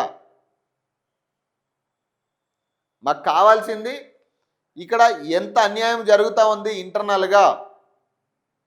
ఇప్పుడు కూలి పని చేసుకునేటోడికి పేరుతో సంబంధం లేదు వాస్తవానికి. ఇది కావాలని మీరు చేస్తున్న చర్చ రచ్చ తప్పితే పేరుతో అసలు కూలి పని చేసుకునేటోడికి పేరుతో ఏం సంబంధం ఉంటుంది? వాడు కష్టపడతాడు. మీరు మీరు మీరు ఏదైతే 100 రోజులు పథకం పెట్టిరో ఆ 100 రోజులు వాడు పని చేస్తాడు. దానికి దగ్గరగా డబ్బులు వచ్చినాయా లేవా, కుటుంబం పోషించుకున్నాడా లేదా, అదే వాడుకుంటుంది. అంతేగాని పేరేముంది, ఈ పేరు ఎందుకు మార్చిర్రు అనే చర్చ వాళ్ళకు ఉండదు. ఇది కేవలం మీరు అనవసరంగా చేస్తున్న రచ్చ. మరి వాళ్ళు ఎందుకు మార్చిర్రో అది మీరు ఇక ఇంటర్నల్గా తేల్చుకోండి. దాన్ని బహిరంగ చర్చ ఏం జరగాలి, ప్రజలకు దీనివల్ల ఏం నష్టం జరుగుతూ ఉంది, ఆ 40% మీ మీద బడ్డెన్ పడుతుంది, అది మాట్లాడండి. 40% బడ్డెన్ ఉన్నట్టుండి 40% బడ్డెన్ మీ మీద పెడితే మరి ఎక్కడి నుంచి పైసలు తేవాలి, బడ్జెట్ ఎక్కడి నుంచి ఉంది, అసలు కేంద్ర ప్రభుత్వం ఎంత బడ్జెట్ ఇచ్చింది మీకు, ఇది ఎక్స్ప్లెయిన్ చేయండి. అదే ఉపాధి హామీలో గతంలో కేంద్ర ప్రభుత్వం ఎంత బడ్జెట్ ఇచ్చేది, అసలు ఇప్పుడు ఎంత ఇస్తా అంటుంది, ఎంత బడ్జెట్ ఇక్కడ రాష్ట్ర ప్రభుత్వం అనేది భారం కాబోతా ఉంది, ఇది మనం మాట్లాడాల్సింది. ఇదంతా పక్కన పెట్టి మొత్తం పేరు చుట్టూరినే బార్సే దేవా లొంగిబాటట. సహచరులతో కలిసి తెలంగాణ డీజీపీ ఎదుట లొంగిపోయిన పిఎల్జిఏ చీఫ్ బార్సే దేవా. సో ఏదైతే హిడ్మా మరణం తర్వాత ఆయన ప్లేస్ని రీప్లేస్ చేస్తూ ఈయనకి బాధ్యతలు అప్పగించారు, చాలా కీలకమైన బాధ్యతలు. సో హిడ్మా గ్రామంలోనే ఈయన ఇల్లు కూడా, ఈయన ఫ్యామిలీ ఉండేది కూడా. సో ఇప్పుడు ఈయన కూడా లొంగిపోయింది. ఇక ఆల్టర్నేటివ్ లేదు. ఇక ఎక్కడికక్కడ ఇక కనపడితే మావోయిస్ట్ పేరు కనపడితే ఇక ఏరి పారేసే పరిస్థితి ఉంది. ఇప్పుడు హిడ్మా ఎన్కౌంటర్ మీద కూడా చాలామంది అనుమానాలు వ్యక్తం చేస్తూ ఉన్నారు. అది ఎన్కౌంటర్ కాదు, కావాల్సుకొచ్చి చేసిరు ఇదంతా అని. చాలా ముఖ్య నేత పేరు కూడా నిన్న కాంగ్రెస్ లీడర్ పేర్లు కూడా బయటకు వస్తూ ఉన్నాయి. హిడ్మా మరణం వెనుక కాంగ్రెస్ పార్టీకి సంబంధించిన ఒక మినిస్టర్ హస్తం ఉందని నిన్న వార్తలు వచ్చాయి. మరి ఇందులో ఎంతవరకు నిజాలు ఉన్నాయనేది తేలాల్సి ఉంది. కానీ మరి హిడ్మా మరణం వెనుక కాంగ్రెస్ పార్టీ హస్తం ఉంది, ఇక బీజేపీ పార్టీలో కీలక నేతల హస్తం ఉందని చాలా వార్తలు వస్తూ ఉన్నాయి. మరి అది ఏమైనా కానీ ఇక ఆయన మరణం తర్వాత మాత్రం ఈ లొంగిబాట్లు ఇంకా పెరిగినాయని చెప్పుకోవచ్చు. ఇక ఇప్పుడున్న పరిస్థితుల్లో మావోయిస్ట్ పార్టీకి ప్రధాన అండ లేనట్టుగా కనపడతా ఉంది. ప్రధాన నాయకత్వాన్ని మొత్తం కూడా తుంచి ఎక్కడికక్కడ చెల్లాచెదరు చేసిన పరిస్థితి. దాదాపు 100లాది మంది, ఇక దాదాపు ఇక మిగిలిన వాళ్ళు కూడా లొంగిపోయే పరిస్థితి కనపడతా ఉంది. దగ్గరలో ఎక్కువ శాతం ఛత్తీస్గఢ్కి సంబంధించిన వాళ్ళు లొంగిపోయిన పరిస్థితి. తెలంగాణతో పోలిస్తే ఛత్తీస్గఢ్ సంబంధించిన వాళ్ళు ఎక్కువ శాతం ఈ మావోయిజంలో ఉన్నారు. తెలంగాణలో కూడా సో అడపదడప చాలా ఏరియాస్ నుంచి కీలక బాధ్యతలు వహించే వాళ్ళు కూడా ఉన్నారు. సో వాళ్ళు కూడా లొంగిపోతూ ఉన్నారు. 48 అత్యంత అధునాతన ఆయుధాల అప్పగింతట. ఛత్తీస్గఢ్లో 2 ఎన్కౌంటర్లట, 14 మంది మావోయిస్టులు మృతి. ఇదే జరుగుతూ ఉంది. ఇక ఆపరేషన్ ఖగార్. ఛత్తీస్గఢ్ రాష్ట్రం సుక్మా బిజాపూర్ అడవుల్లో శనివారం ఉదయం జరిగిన 2 వేరువేరు ఎన్కౌంటర్లో 14 మంది మావోయిస్టులు మృతి చెందారు. సుక్మా జిల్లా కుంటా డివిజన్ కిష్టారం అడవుల్లో కుంటా ఏరియా కమిటీ కమాండర్ మంగాడుతో పాటు అతడి టీం సభ్యులు ఉన్నట్లు బలగాలకు సమాచారం అందింది. దీంతో సుక్మాకు చెందిన డిఆర్జీ బలగాలు కూంబింగ్ చేపట్టి మావోయిస్టులు ఉన్న ప్రదేశాన్ని చుట్టుముట్టారు. అనంతరం ఇరు పక్షాల మధ్య ఎదురు కాల్పులు జరిగాయి. ఈ ఘటనలో 12 మంది మావోయిస్టులు మృతి చెందారని సుక్మా ఎస్పీ కిశరన్ చావన్ తెలిపారు. మృతుల్లో మంగాడు కమిటీ సభ్యుడు సచిన్ మగ్నూన్ అలాగే మిగతా వారిని గుర్తించాల్సి ఉందని, ఘటనా స్థలంలో మావోయిస్టులు వాడిన AK-47 ఇన్సస్ అలాగే SLR రైఫిల్తో పాటు పెద్ద ఎత్తున పేలుడు సామాగ్రిని బలగాలు స్వాధీనం చేసుకున్నాయి. ఆరు నెలల క్రితం కుంటా DSP ఆకాష్ రావును IED చేపట్టి హతమార్చిన ఘటనలో ఈ ఎన్కౌంటర్లో మరణించిన మావోయిస్టుల ప్రమేయం ఉన్నట్లు పోలీసులు భావిస్తున్నారు. అలాగే బిజాపూర్ జిల్లా బాసగూడ అడవుల్లో శనివారం జరిగిన ఎన్కౌంటర్లో 2 మావోయిస్టులు మృతి చెందారని ఆ జిల్లా ఎస్పీ జితేందర్ యాదవ్ తెలిపారు. మృతులను పామేడు ఏరియా కమిటీ సభ్యులు ముచ్చకి ఆయితి అలాగే మడకం హంగాగా బలగాలు గుర్తించాయి. సుక్మా జిల్లాలో కుంటా ఏరియా కమిటీ ప్రధానమైంది. ఈ కమిటీ సుక్మా అడవుల్లో అనేక ఘటనలకు పాల్పడింది. ఇప్పటికే వరుస ఎన్కౌంటర్లో పదుల సంఖ్యలో కమిటీకి చెందిన మావోయిస్టులు మృతి చెందారు. ప్రస్తుతం కమిటీ కమాండర్ మంగాడు కార్యకలాపాలు సాగిస్తున్నాడు. వీరి కదలికలపై నిఘా పెట్టిన DRG బలగాలు శుక్రవారం దాడి చేసి ఎన్కౌంటర్ చేశాయి. ఈ ఘటనతో కుంటా కమిటీ పూర్తిగా ఖాళీ అయిందట. బార్సేదేవ లొంగుపాటు తన సైన్యంతో కలిసి తెలంగాణ DGP ఎదుట లొంగిపోయిన PLGA చీఫ్ అట. మావోయిస్ట్ పార్టీ రాష్ట్ర కమిటీ సభ్యుడు రాజిరెడ్డి అతని భార్య సహా 20 మంది సరెండర్ అట. కేంద్రం విధించిన గడువు దగ్గర పడుతున్న కొద్దీ మావోయిస్టుల లొంగిబాట్లు పెరుగుతున్నాయి. తాజాగా మావోయిస్టు పార్టీ కీలక నేత people's liberation guerrilla army chief Barse Sukka alias యాస్దేవ్, party Telangana రాష్ట్ర కమిటీ సభ్యుడు కంకనాల రాజిరెడ్డి అలియాస్ వెంకటేష్, ఆయన భార్య సహా 20 మంది మావోయిస్టులు శనివారం DGP శివధర్ రెడ్డి ఎదుట లొంగిపోయారు. వీరి అత్యంత అధునాతనమైన 48 ఆయుధాలను సైతం పోలీసులకు అప్పగించారు. అంతేకాకుండా దళ నిర్వహణ అప్పగించిన 20 లక్షల నగదును సైతం దేశ ప్రభుత్వానికి స్వాధీనం చేశారు. లొంగిపోయిన మావోయిస్టులు ఇలా నగదును స్వాధీనం చేయడం దేశంలోనే తొలిసారని పోలీసులు పేర్కొన్నారు. PLGA చీఫ్ హిడ్మా ఇటీవల ఏపీలో జరిగిన ఎన్కౌంటర్లో మరణించిన తర్వాత ఆ బాధ్యతను దేవా చేపట్టారు. దేవాతో పాటు లొంగిపోయిన వారిలో అతని అంగరక్షకులైన 10 మంది PLGA సైన్యం, కంకనాల రాజిరెడ్డి, అతని భార్య ఈశ్వరి, అర్బన్ పార్టీ సభ్యుడైన దారా సారయ్య ఉన్నారు. దేవా, హిడ్మా ఇద్దరు ఒకే గ్రామంలో పుట్టిన వారు. హిడ్మా ప్రభావంతో 2003లో దేవా మావోయిస్టు పార్టీలో చేరారు. దాదాపు 400 మంది సభ్యులున్న PLGAలో ఒక బెటాలియన్కు కమాండర్గా వ్యవహరించేవారు. ప్రస్తుతం దేవా లొంగుబాటు తర్వాత PLGAలో అతి కొద్ది మందే అక్కడ మిగిలి ఉంటారని, వీరంతా కలిపి 60 లోపే ఉంటారని DGP శివధర్ రెడ్డి తెలిపారు. దేవా వాడుతున్న ఇజ్రాయెల్ తయారీ టవర్ రైఫిల్ ప్రస్తుతం ఏపీ, తెలంగాణ పోలీసుల వద్ద కూడా లేదని, దీన్ని కేంద్ర భద్రతా బలగాల నుంచి ఎదురు కాల్పుల ఘటనలో దక్కించుకుని ఉంటారని భావిస్తున్నట్లు తెలిపారు. శనివారం లొంగిపోయిన మావోయిస్టులపై మొత్తం 1,90,00,000 రివార్డు ఉందని, ఇందులో తక్షణ సాయం కింద వీరందరికీ 25,000 చొప్పున నగదు ఇస్తున్నామని చెప్పారు. కాగా ఆధునిక సాంకేతిక కమ్యూనికేషన్ సదుపాయాలు మెరుగైన ప్రస్తుత పరిస్థితుల్లో సాయుధ పోరాటం పనిచేయదని, అడవుల్లో మిగిలిన మావోయిస్టులు వచ్చి లొంగిపోవాలని రాజిరెడ్డి కోరారు. కాగా PLGA బృందాలు పోలీసులకు అప్పగించిన ఆయుధాల్లో అత్యంత అధునాతనమైన 2 లైట్ మెషిన్ గన్లు, అమెరికన్ తయారీ కోల్ట్ రైఫిల్ 1, ఇజ్రాయెల్ తయారీ టవర్ CQB 1, AK-47 రైఫిల్ 8, ఇన్సర్ రైఫిల్ 10, SLRలు 8, గ్రానైట్ లాంచర్లు 4, సింగిల్ షాట్ తుపాకీలు 11, గ్రెనేడ్స్ 2, ఒక ఎయిర్ గన్తో పాటు 93 మ్యాగజైన్లు, 2,206 తూటాలు ఉన్నాయట. తెలంగాణ నుంచి మరో 17 మంది మాత్రమే ఉన్నారట. మావోయిస్ట్ పార్టీలు వివిధ హోదాల్లో తెలంగాణ రాష్ట్రానికి చెందిన 17 మంది పనిచేస్తున్నారు. ముప్పల్ల లక్ష్మారావు అలియాస్ గణపతి, తిప్పిరి తిరుపతి అలియాస్ దేవజీ, మల్లా Rajireddy alias Sangram, Pasunuri Narahari alias Santosh Maoist party కేంద్ర కమిటీ సభ్యులుగా ఉన్నారు. వీరిలో గణపతి రాజిరెడ్డి యాక్టివ్గా లేరని, సేఫ్ షెల్టర్లో ఉన్నారని నిఘా వర్గాలు భావిస్తున్నాయి.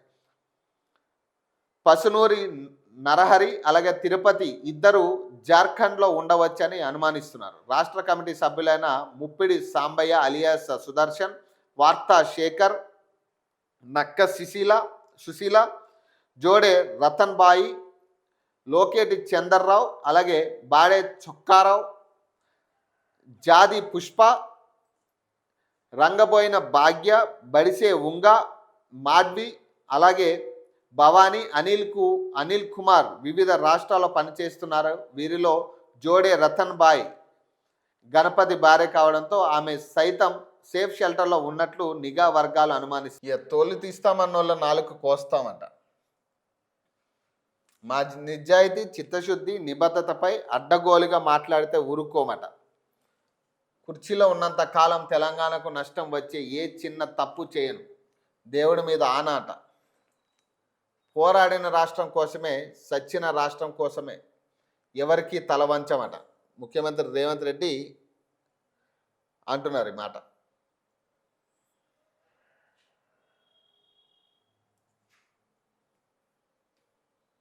అందశ్రీ కుమారుడికి అసిస్టెంట్ ప్రొఫెసర్ ఉద్యోగం అట. 2 పంచాయతీరాజ్ సవరణ బిల్లులకు శాసనసభ ఆమోదం అట.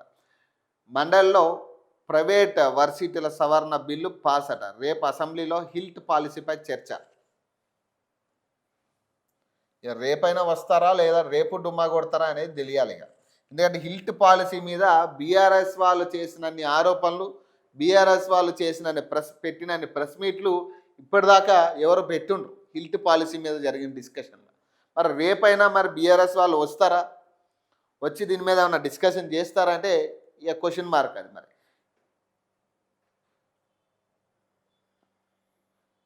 ఇక అందశ్రీ కుమారుడికి ఉద్యోగం అంట. 2 పంచాయతీరాజ్ సవరణ బిల్లులకు ఆమోదం. రాష్ట్రంలో తాత్కాలిక, ఆడ్ హ్యాక్, అలాగే part time, daily wage, NMR Andasri కుమారుడి ఉద్యోగం. 2 పంచాయతీ రాజ్ సవరణ బిల్లులకు ఆమోదం అంట. రాష్ట్రంలో తాత్కాలిక, హండ్ హాక్, అలాగే part time, daily wage, NMR contingent విధానంలో అపాయింట్మెంట్ అయిన ఉద్యోగులకు రెగ్యులరైజ్ అయిన తేదీ నుంచే అన్ని రకాల బెనిఫిట్స్ అమలు చేసేందుకు ప్రభుత్వం నిర్ణయించిందట. ఇందుకు సంబంధించి తెలంగాణ పబ్లిక్ సర్వీస్ నియామకాల క్రమబద్ధీకరణ, అలాగే సిబ్బంది తీరు, వేతన స్వరూపం 1994 చట్ట సవరణకు చెందిన బిల్లును శాసనసభ శనివారం ఆమోదించింది. జై జై హే తెలంగాణ గీతం ద్వారా రాష్ట్ర ప్రజలను ఏకం చేయడంలో కీలక పాత్ర పోషించిన అందశ్రీ సేవలను ప్రభుత్వం గుర్తించింది. వారి కుటుంబంలో ఒకరికి ప్రభుత్వ ఉద్యోగం ఇవ్వాలని నిర్ణయించింది. దీనికోసం తెలంగాణ పబ్లిక్ సర్వీస్ నియామకాల క్రమబద్ధీకరణ, సిబ్బంది తీరు, వేతన స్వరూపం 1994 చట్ట సవరణకు చెందిన బిల్లును శాసనసభ శనివారం ఆమోదించింది.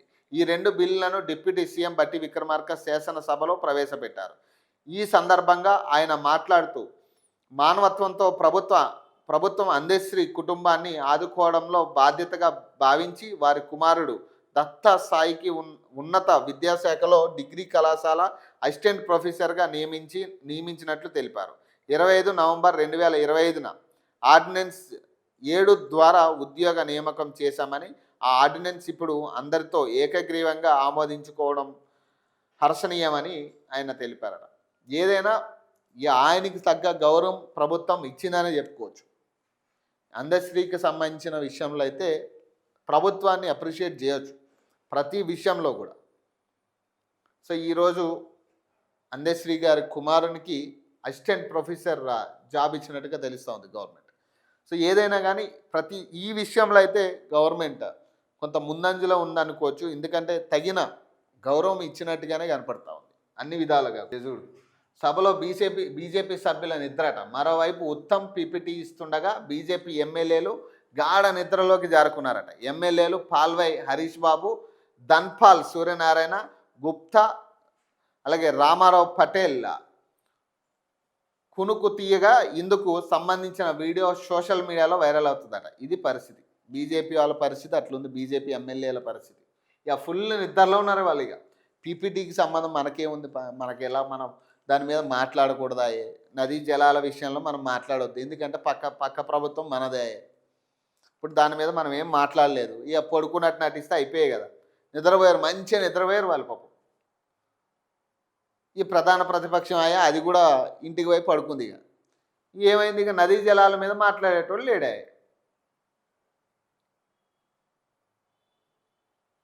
ఇక కాంగ్రెస్ ఎమ్మెల్యేలపై సీఎం రేవంత్ రెడ్డి సీరియస్ అయ్యారట. ఓవైపు సభలో కీలకమైన కృష్ణానది జలాలపై నీటిపారుదల శాఖ మంత్రి Uttam Kumar Reddy power point presentation ఇస్తుంటే కొందరు ఎమ్మెల్యేలు లాబీలో తిరుగుతూ కనిపించారు. దీన్ని సీరియస్గా తీసుకున్న సీఎం వెంటనే అందరినీ సభలోకి పిలిపించాలని విప్లను ఆదేశించారు. ఇటీవల ప్రజెంటేషన్లో అందరూ సభలో ఉండాలని సీఎం ఆదేశించగా అయినా కొందరు సభలో లేకపోవడంపై ఆగ్రహం వ్యక్తం చేస్తున్నారు. దాంతో ఆ వెంటనే సభ్యులంతా హాల్లోకి చేరుకున్నారట. వాళ్ళిగా ఏదో కాలేజీకి పోయినట్టు, స్కూల్కి పోయినట్టు వాళ్ళు ఫీల్ అవుతున్నారు అట్లా. పాపం ఎమ్మెల్యేలు అంతా కూడా అసెంబ్లీని ఏదో కాలేజీ లాగో స్కూల్ లాగో, ఎప్పుడు స్కూల్ బెల్ కొడతారో బయటకు పోదామనో, ఎప్పుడు క్లాస్ బంక్ కొడదామనో. పాపం వాళ్ళకి ఏం పని ఉందాడ? ఏం మాట్లాడడానికి ఏం పెద్ద విషయాలు ఏం లేవు అక్కడ. ప్రభుత్వం నుంచి ఏమైనా మాట్లాడదామంటే పెద్ద ఏదో మనం చేసిన ఇరగబొడిచినవి ఏం లేవు. ఇవాళ పాపం ఏం చేస్తారు, ఎప్పుడెప్పుడు బెల్ కొడతారు, ఎప్పుడెప్పుడు బయటకు పోదామా, ఎప్పుడెప్పుడు బ్రేక్ ఇస్తారా, ఎప్పుడెప్పుడు బంక్ కొడదామా అని చూస్తారు వాళ్ళు.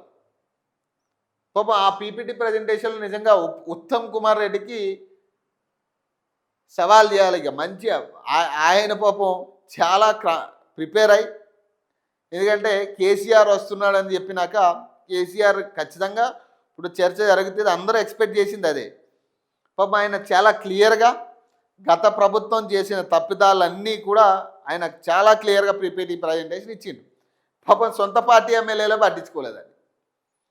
సరే, ప్రతిపక్ష పార్టీలో బీజేపీ వాళ్ళేమో నిద్రపోయారు, ప్రతిపక్ష పార్టీ ప్రధాన ప్రతిపక్ష పార్టీ ఏమో ఇంట్లో పడుకున్నారు.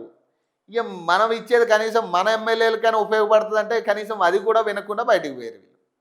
ఇది జరిగింది. ఇక నిన్న ఇక గృహజ్యోతి కొత్త దరఖాస్తులకు ఛాన్స్ అట. పాతవారు వివరాల అప్డేట్కు అవకాశం అట. పార్టీలు వర్గాలకు అతీతంగా పథకం అమలట.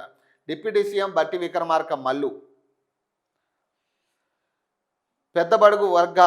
పేద బడుగు వర్గాల ఆత్మగౌరవంతో తలెత్తుకొని జీవించడమే తమ ప్రభుత్వ లక్ష్యమని, అందులో భాగంగా 200 యూనిట్ల వరకు గృహజ్యోతి పథకం ద్వారా ఉచితంగా విద్యుత్ సరఫరా చేస్తున్నామని డిప్యూటీ సీఎం బట్టి విక్రమార్క అన్నారు. భవిష్యత్తులోనూ ఈ పథకాన్ని కొనసాగిస్తామని స్పష్టం చేశారు. శనివారం అసెంబ్లీలో సభ్యులు జి మధుసూదన్, అలాగే నాగరాజు, కవంపల్లి సత్యనారాయణ తదితరులు ప్రశ్నలకు సమాధానంగా డిప్యూటీ సీఎం ప్రసంగించారు. గృహజ్యోతి పథకం కోసం కొత్తగా దరఖాస్తు చేసుకోవాలనుకునేవారు, మార్పులు చేర్పులు చేయించాలని అనుకునేవారు ఎంపీడీఓ కార్యాలయంలోకి ప్రజాపాలన అధికారులను కలిసి దరఖాస్తు చేసుకోవడానికి అవకాశం ఉందని తెలిపారు. పాతవారు వివరాలను అప్డేట్ చేసుకోవచ్చని వివరించారు. పార్టీలు వర్గాలకు అతీతంగా రాష్ట్రంలోని అర్హులైన వారందరికీ ఈ పథకం వర్తిస్తుందని తెలిపారు. ఈ పథకం కింద ఎస్పీడీసీఎల్ పరిధిలో 25,35,560 మంది, ఎన్పీడీసీఎల్ పరిధిలో 27,46,938, మొత్తంగా 52,82,498 కుటుంబాలు లబ్ధి పొందుతున్నాయని వివరించారట. కొత్త రేషన్ కార్డులు, కొత్తగా ఇండ్లు నిర్మించుకున్న వారికి సైతం ఈ పథకం అమలు చేయడానికి చర్యలు తీసుకుంటున్నామని తెలిపారట. ఈడ విషయం ఏంటంటే గృహజ్యోతి పథకానికి సంబంధించి ఇప్పుడు ఎవరికి 200 యూనిట్లు ఫ్రీ అంటున్నారు. 200 యూనిట్కి ఒక్క యూనిట్ అటు ఇటు అయినా కానీ బిల్ వేస్తారు. 200 యూనిట్లు అంటే కరెక్ట్గా 200 యూనిట్లే వాడాలి. ఇంకొక యూనిట్ అటు అయినా కానీ ఇక వెంటనే బిల్ వస్తుంది. ఇక దీన్ని మార్చాలి. ఇప్పుడు పేద బలహీన వర్గాలకు సంబంధించి మీరు ఏదైతే పథకం తీసుకొచ్చారో అది మంచి పథకమే, కాదనట్లే. కానీ 200 యూనిట్లు మీరు ఏదైతే చెప్పారో ఇప్పుడు 201 పడింది అనుకోండి, ఇమీడియట్గా బిల్ వస్తుంది. అది ఎందుకంటే ఒక్క యూనిట్ ఎక్కువ వాడారు. సో మీరు మినహాయించాల్సింది 200 యూనిట్లు. మీరు ఏదైతే మీరు మీరు మీ క్రమంలో మీరు ఏదైతే మీరు మాట్లాడుతున్నారో పేదలకు అందాల్సింది ఖచ్చితంగా పేదలకు అందాలి. ఆ విషయంలోనే మీరు ఏదైతే 2 యూనిట్లు మీ ఎవరైతే అర్హుల గురించే మాట్లాడుతున్నారు, అనర్హులకు మీరు ఇవ్వాల్సిన అవసరం కూడా లేదు. కానీ అర్హుల విషయంలో ఒక్క యూనిట్ అటు ఇటు అయినా కూడా దానికి ఇమీడియట్గా బిల్లు వేస్తున్నారు. సో వాళ్ళ విషయంలో ఈ 200 యూనిట్లు మినహాయించి బిల్లు వేస్తే వాళ్ళకు కూడా ఉపయోగం ఉంటుంది. లేదా 200 యూనిట్లు వాళ్ళకి ఫ్రీయే, కానీ 201 యూనిట్ వాడిని వాడికి కూడా బిల్లు వేస్తే కొంచెం వాడు ఎక్కడి నుంచి తెచ్చి కడతాడు? ఇక ఫ్రీ అన్నాక కూడా మీరు బిల్లు వేస్తున్నారు అనే కాడికి వస్తుంది. సో ఇక్కడ క్లియర్గా మనం మాట్లాడాల్సింది ఏంటంటే పేదల విషయంలో, అర్హుల విషయంలో 200 యూనిట్లకు బిల్లు వచ్చినప్పుడు ఆ 200 యూనిట్లు మినహాయించి మీరు బిల్లు వేస్తే బెటర్. లేదు 200 యూనిట్లకు కూడా బిల్లు వేస్తున్నారంటే మరి అదే కదా ఇక్కడ జరుగుతున్న జాప్యం కూడా అదే. గృహజ్యోతిలో పథకం మంచిదే, కానీ బిల్లుల విషయంలో అయితే కావాల్సికి వచ్చి చాలా చోట్ల 250 యూనిట్లు వాడిన వాళ్ళకి బిల్లు వేస్తున్నారు, 300 యూనిట్లకు బిల్లు వేస్తున్నారు పేదవాళ్ళ విషయంలోనే. సో 200 యూనిట్ల వరకు మీరు మినహాయించి పైన 50 యూనిట్లుగా అదనంగా ఎంత వాడినో దానికి బిల్లు వేసినా ఒక న్యాయం ఉంటుంది. సో వాళ్ళ విషయంలో ప్రధానంగా మనం మాట్లాడేది. అనర్హులకి మీరు ఇవ్వాల్సిన అవసరం కూడా లేదు. పేదవాళ్ళకి అర్హుల విషయంలోనే నేను మాట్లాడుతున్నా ఈ అంశాన్ని. ఆ ఉత్తరం గుర్తుందాట, అసెంబ్లీలో ఆడియో విజువల్స్ ప్రజెంటేషన్ పార్లమెంట్ సాంప్రదాయాలకు విరుద్ధం అన్నారట. ప్రతిపక్షాల్లో ఉన్నప్పుడు నీతులు చెప్పారు, నేడు మంత్రి హోదాలో ప్రజెంటేషన్కు సిద్ధమయ్యారట. అసెంబ్లీలో అత్యంత జుగుప్సాకరమైన భాష, తీర్మానాలు బీఆర్ఎస్ పోరాట ఫలితమేట. ఇక విషయం ఏంటంటే ఈ విషయాన్ని మీరు మీ పార్టీ ఆఫీసులో కాకుండా అసెంబ్లీలో మాట్లాడుంటే చాలా బాగుండే. ఈ విషయాన్ని మీరు ఏదో పార్టీ ఆఫీసులో ప్రెస్ మీట్లు పెట్టి మాట్లాడడం వల్ల ఏం ఉపయోగం లేదు ప్రజలకు. మీరు మాట్లాడాల్సింది అసెంబ్లీలో. మరి అసెంబ్లీకి వెళ్ళాల్సింది కదా మీరు. మీకు అప్పచెప్పింది కదా కేసీఆర్ హరీష్ రావుకి అప్పచెప్పింది కదా బాధ్యతలు, అసెంబ్లీ బాధ్యతలు. మరి ఎందుకు పోలే?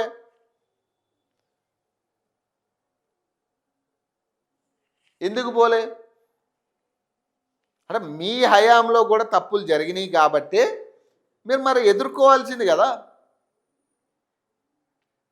ఇప్పుడు ఇవైతే మీరు మాట్లాడుతుర్రో మరి మీరు అది అసెంబ్లీకి వెళ్ళి మాట్లాడుంటే ఇంకా బాగుండే, ఇంకా హుందాగా ఉండే. నేడు ప్రతిపక్షంలో ఉన్నప్పుడు స్పీకర్కు రాసిన ఉత్తరం గుర్తుందట నాడు అని మంత్రి ఉత్తమ్ కుమార్ రెడ్డిని అసెంబ్లీలో BRS deputy floor leader Harish Rao ప్రశ్నించారట. అసెంబ్లీలో ఆడియో విజువల్స్ ప్రజెంటేషన్ దేశ పార్లమెంట్ సాంప్రదాయాలకు విరుద్ధమని నాడు లేఖ రాశారని గుర్తు చేశారు. కానీ ప్రస్తుతం అసెంబ్లీ హాల్లో ప్రజెంటేషన్కు సిద్ధపడటం రాజకీయ ద్వంద్వ వైఖరికి నిదర్శనమని విమర్శించారు. ప్రతిపక్షంలో ఉన్నప్పుడు సాంప్రదాయాలు విలువలు అంటూ నీతులు చెప్పిన కాంగ్రెస్ నేతలు అధికారంలోకి రాగానే వాటిని తుంగలో తొక్కారని మండిపడ్డారట. అందులోకి చూపట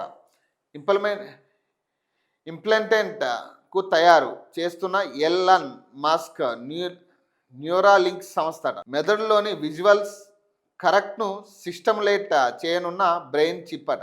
2024లోనే బ్రేక్ త్రూ డివైస్ అర్హత, ఈ ఏడాదిలో హ్యూమన్ ట్రయల్స్ అట. ఎలాన్ మస్క్ వెల్లడి. అందులోకి చూపు తీసుకొచ్చే ఇంప్లాంట్ను ఎలాన్ మస్క్కు చెందిన న్యూరాలింక్ సంస్థ తయారు చేస్తుందట. FDA నుంచి 2024లోనే బ్రేక్ త్రూ డివైస్ అర్హత పొందిన ఇంప్లాంట్ ఈ ఏడాదిలో హ్యూమన్ ట్రయల్స్కు వెళ్తుందని న్యూరాలింక్ తెలిపింది. బ్లైండ్ సైడ్ పేరుతో తయారు చేస్తున్న చిప్ మెదడులోని విజువల్స్ కరెక్ట్ను సిస్టమ్లేట్ చేసి చూపునిస్తుందని ప్రపంచ కుబేరుడు ఎలాన్ మస్క్ వెల్లడించారట. ఎవరైతే బ్లైండ్ వాళ్ళకు ఉందో ఇక ఈ కళ్ళు డొనేషన్, ఇప్పుడు ఐ డొనేషన్ అని రకరకాల విషయాల్లో ఇప్పుడు చూపు తెప్పించే ప్రయత్నం ఏదైతే జరిగిందో దీన్ని ఒక టెక్నికల్గా చూపు తెప్పించడానికి సో దీన్ని ఇంప్లిమెంట్ చేసి ఇప్పుడు హ్యూమన్ మీద ట్రయల్ చేస్తూ ఉన్నారు. ఇదేంటంటే మెదడులో ఉన్న ఏదైతే విజువల్స్ ఉన్నాయో దాన్ని చూపుగా చేసి మనకి ఎవరైతే బ్లైండ్ వాళ్ళు ఉన్నారో వాళ్ళకి దీన్ని ఇంప్లిమెంట్ చేయడం వల్ల వాళ్ళకి క్లియర్గా కనపడే పరిస్థితి ఉంటుందంట. సో హ్యూమన్ ట్రయల్స్ తర్వాత దీంట్లో ఉన్న ప్లస్లు ఏంటి మైనస్లు ఏంటి అనేది చాలా క్లియర్గా తెలిసే పరిస్థితి ఉంటుంది. సో ఈ న్యూరాలింక్ అనే సంస్థ దీన్ని తయారు చేస్తూ ఉంది. ఇంప్లాంట్ను తయారు చేస్తున్న ఎలాన్ మాస్క్ న్యూరాలింక్ సంస్థట. మెదడులోని విజువల్స్ కరెక్ట్ సిస్టమ్లేట్ చేయనున్న బ్రెయిన్ చిప్ అట. 2024లోనే బ్రేక్ త్రూ డివైస్ అర్హత. ఈ ఏడాదిలో హ్యూమర్ ట్రయల్స్ అట.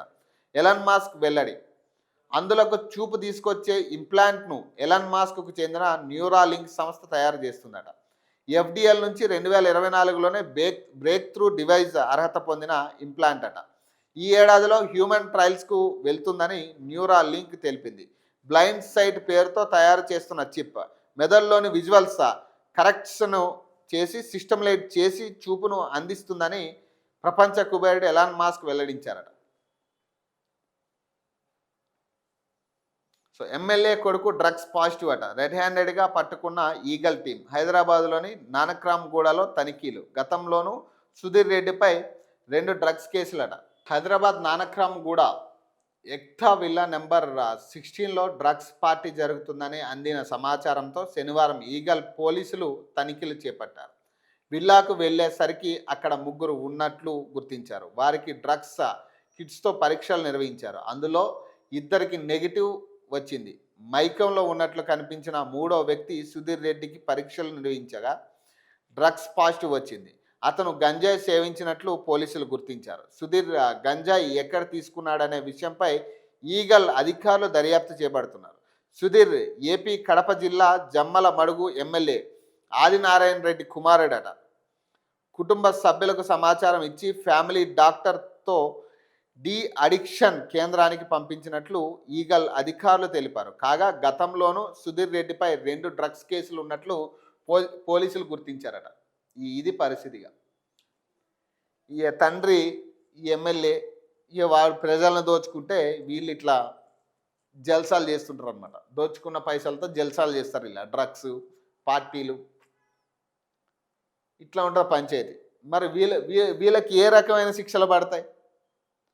మరి ఏ రకమైన ఇప్పుడు ఏదో ఇదే పార్టీలో ఒక సామాన్యుడు దొరికితే ఫర్ సపోజ్ ఇమీడియట్గా వాడిని హ్యాండ్ ఓవర్ చేసుకుని వాడికి కోర్టులో సబ్మిట్ చేసి సరెండర్ చేసుకుని వాడి దగ్గర నుంచి ఎక్కడ వచ్చిన అవసరమైతే ఇంట్రాగ్రేషన్ కూడా చేసి వాడి దగ్గర నుంచి కక్కిస్తారు. మరి వీళ్ళకి ఏంటంటే ఎమ్మెల్యేల కొడుకులు కదా, వాళ్ళకి మొత్తం వేరే ఉంటుంది. ఫ్యామిలీ డాక్టర్ని పిలిపించి ఫస్ట్ బాడీలో ఉన్న మత్తు పదార్థం దిగేదాకా వాళ్ళకి సిలైన్లు పెట్టించి మొత్తం రాజ మర్యాదలు చేసి ఇక మళ్ళీ వాళ్ళు అక్కడ సెటిల్మెంట్, ఇది కూడా సెటిల్మెంట్ చేసుకుంటారు. ఇక మళ్ళీ ఈ పేరు మీద ఇంకొకటి లొంగిపోతాడు. ఇక అయిపోయింది కథం. ఆల్రెడీ 2 కేసులు ఉన్నాయట ఆయన మీద. గతంలో సుధీర్ రెడ్డిపై 2 డ్రగ్స్ కేసులు ఉన్నాయట. మరి చూడాలి మరి ఇప్పుడు ఏం చేస్తారు మరి ఈయన అనేది చూడాలి. మరి అసలు మస్తు వైరల్ అయింది ఆ వీడియో. మంచిగా పడుకున్నారు బీజేపీ ఎమ్మెల్యేలంతా. మంచిగా పిపిటి ప్రజెంటేషన్ అయినంతసేపు 1.5 గంట పాటు మంచిగా నిద్రపోయారు వాళ్ళు. ఇక మనకు సంబంధం లేని అంశం కదా, మనం ఏదేదో మాట్లాడుతారు, అవన్నీ మనకు తెలియదాయే. ఇక మనకి మోదీ ఏమో ఇక మనకి ఇంకా ఏం చెప్పలేదు. ఇక ఆయన ఏదన్నా ఆదేశిస్తే మనం ఏమైనా చేయడానికి ఉంటుంది. మళ్ళీ వీళ్ళు ప్రిపేర్ చేసిండు పాపం. ఇక్కడ తెలంగాణ బీజేపీ రాష్ట్ర అధ్యక్షులు రామచంద్రరావు ప్రిపేర్ చేసి పంపించిండు వీళ్ళందరినీ. మళ్ళీ వీళ్ళందరికీ ఒక మీటింగ్ పెట్టి ఏం మాట్లాడాలి, ప్రతిదీ కూడా ఏమేం మాట్లాడాలి, ఏ పాయింట్ల మీద మనం మాట్లాడాలి అనేది వీళ్ళందరికీ ప్రిపేర్ చేసి పంపించింది. మరి అయినా పడుకున్నారంటే ఏం చెప్తాం? ఇక ఎవరు తెరిస్తే షూట్ అట. 45 టీఎంసీల ద్రోహంపై రేవంత్ సర్కార్ వింత వైఖరట. చంద్రబాబుతో కుమ్మక్కై బీఆర్ఎస్ మీద ఎదురు దాడట. లేఖ బయటపడంతో తేలు కుట్టిన దొంగల పరిస్థితి అట. కేసీఆర్ హయాంలోనే డిపిఆర్ వాపస్ అంటూ అబద్ధాలట. డిపిఆర్ వెనక్కి వస్తే సీఎం జాతీయ హోదా ఎలా అడిగారు? కాంగ్రెస్ హయాంలో ఉత్తర ప్రత్యుత్తరాలు ఎందుకు జరిగాయి? మైనర్ ఇరిగేషన్ వివరాలను సిడబ్ల్యూసి ఎందుకు అడిగింది? 45 టీఎంసీలకు అనుమతి ఇవ్వాలంటూ ఎలా కోరింది? బాబు రేవంత్ ఒప్పందానికి సాక్ష్యంగా అనేక డాక్యుమెంట్లట. ఈ డాక్యుమెంట్లని ఇగో 2024 జనవరిలో పాలమూరు రంగారెడ్డి ప్రాజెక్టుకు సీఎం రేవంత్ రెడ్డి జాతీయ హోదాను కోరుతూ కేంద్రానికి వినతి పత్రం ఇచ్చినట్టు కేంద్ర జలాల సంఘం ఆర్టీఐ కింద ఇచ్చిన సమాధానం అట. 2024 ఏప్రిల్లో పాలమూరు డిపిఆర్పై కేంద్ర జల సంఘ నాగర్ కర్నూల్ సిఈ మధ్య జరిగిన ప్రత్యుత్తరాలకు ఆధారం ఇదట. ఇవన్నీ ఆధారాలు పెట్టిరు. కానీ నేనేమంటున్నా, వీటిని మీరు అసెంబ్లీకి వెళ్ళి ప్రవేశపెట్టుంటే ఇంకా బాగుండేది, చాలా బాగుండేది. అసెంబ్లీకి వెళ్ళి మీరు ప్రవేశపెట్టుంటే. మరి అసెంబ్లీకి ఎందుకు వెళ్ళలే మీరు? నేను అసెంబ్లీకి ఎందుకు వెళ్ళాలి? ఏం చేసారు మరి ఎమ్మెల్యేలు, మొత్తం బీఆర్ఎస్ ఎమ్మెల్యేలు ఏం చేశారు? నేను ఏం భజన చేసుకున్నారు నిన్న మొత్తం? మీరు అసెంబ్లీకి మానేయడం వల్ల ఏం ఉపయోగం ప్రజలకి?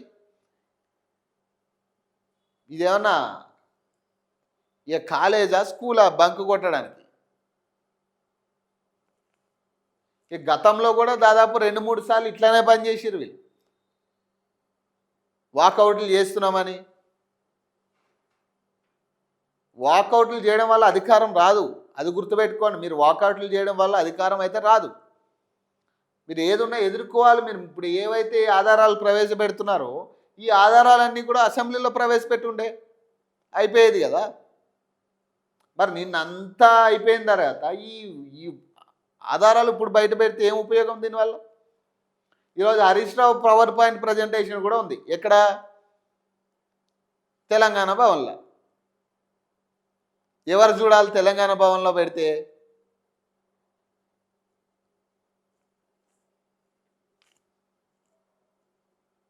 ఈ ఆటో డ్రైవర్ల ముట్టడి, ఎక్కడ వారిని అక్కడ అరెస్ట్ చేసిన పోలీసులంట. అసెంబ్లీ వద్ద ఆటో డ్రైవర్ల మెరుపు ఆందోళనట. ఈడ్చి పారేసిన పోలీసులంట. ఇరు వర్గాల తోపులట. ఆదుకోకుంటే తీవ్ర పరిణామాలు ఉంటాయి. మారయ్య హామీలు అడిగినా ఆటో డ్రైవర్ల అరెస్ట్ దుర్మార్గం అట. రాత్రి వేళ ఇండ్లకు వెళ్ళి నిర్బంధిస్తారా? కేటీఆర్ ఫైర్ అట. మరి మీ హయాంలో ఆటో డ్రైవర్లు ఎందుకు కనపడలేదా మీకు? వాళ్ళు అడిగిరు కదా, పక్క రాష్ట్రంలో 10,000 ఇస్తుర్రు, మాకు కూడా ఇవ్వండి, అట్లా ఏదైనా ఆసరా కలిపియండి అంటే మరి అప్పటి నుంచి కూడా అడిగిరు కదా వాళ్ళు. మరి నీ హయాంలో కూడా అడిగిరు కదా, కేటీఆర్ని అడిగిరు కదా వాళ్ళు. మరి అప్పుడు ఏం చేశారు మీరు? ఇప్పుడు ఆటో డ్రైవర్లు కనపడుతున్నారు, ఇప్పుడు రైతులు కనపడుతున్నారు, ఇప్పుడు మహిళలు కనపడుతున్నారు, ఇప్పుడు విద్యార్థులు కనపడుతున్నారు, ఇప్పుడు బీసీ నాయకులు కనపడుతున్నారు. మరి మీ హయాంలో జరిగిన ఇబ్బందులే కదా అవి. మీ హయాంలో కూడా ఆటో డ్రైవర్లు అడిగిర్రు, మాకు కూడా ఏదైనా ఆసరా కల్పియండి అని. మీ హయాంలోనే ఈ ర్యాపిడో, ఓలా, ఊబర్ ఇవన్నీ కూడా డెవలప్ అయ్యింది కేసీఆర్ హయాంలోనే. అవి వచ్చినాకే వీళ్ళ పరిస్థితి ఘోరంగా తయారైంది. మరి వాళ్ళకి ఆసరా కల్పించాలని అప్పుడే చెప్పారు కదా. దానికి వ్యతిరేకంగా వాళ్ళు చాలాసార్లు మాట్లాడారు ఆటో డ్రైవర్లు. అదే ఆటో డ్రైవర్లు ర్యాపిడో, ఓలా, ఊబర్ వల్ల మాకు అన్యాయం జరుగుతుంది బాబు, వీటిని తీసేయండి, లేదా దీన్ని పరిధి ఒకటి గీయండి అని చెప్పి వాళ్ళు చెప్పారు. వాళ్ళు అడిగిర్రు అప్పుడు కూడా. మరి ర్యాపిడో, ఓలా, ఊబర్ తీసుకొచ్చింది ఎవరు? మరి వాటిలో జరుగుతూ ఉన్నాయి కదా. మరి ఈ గవర్నమెంట్ వచ్చి ఉచిత బస్సు పెట్టింది. ఆ ఉచిత బస్సు వాళ్ళకి మొత్తానికి నాశపోయారు. ఒక పక్క ఓలా, ఊబర్ వీళ్ళేమో ఆన్లైన్లో దండుకుంటుంటే ఇవి ఇటు పక్క ఏమో ఉచిత బస్సు మహిళలకి. అటు లేదు ఇటు లేదు. ఇంకో పక్క డీజిల్ రేట్లు పెరిగాయి. ఇక అయిపోయింది. ఇంకేముంది? ఆయనకు వచ్చేది ఏముంటుంది? ఇక ఆటో డ్రైవర్కి వాళ్ళ సంపాదన ఎంత, వాళ్ళకి మిగిలేది ఎంత ఉంటుంది? ఇక రోజుకి 200 పట్టుకెళ్తే ఇక గగనం ఇక వాళ్ళు. మరి గత ప్రభుత్వంలో అడిగినప్పుడు ఏం చేశారు? ఇప్పుడు కేటీఆర్ మాట్లాడుతుండే కదా, ఫైర్ అయ్యింది కదా కేటీఆర్. మరి గత ప్రభుత్వంలో మిమ్మల్ని అడిగినప్పుడు మరి మీరెందుకు మాట్లాడలేదు దీని గురించి? మరి గత ప్రభుత్వంలో మరి వీళ్ళ సమస్యలు ఉన్నాయి కదా, ఎందుకు పట్టించుకోలే? మీరేం చేశారు ఆటో యూనియన్లకు చెప్పండి, ఆటో డ్రైవర్లకు మీరేం చేశారు? ఏమైనా బీమా పెట్టిరా మీరు? ఏమైనా ఆసరా కల్పించారా ఆటో డ్రైవర్లకు మీరు?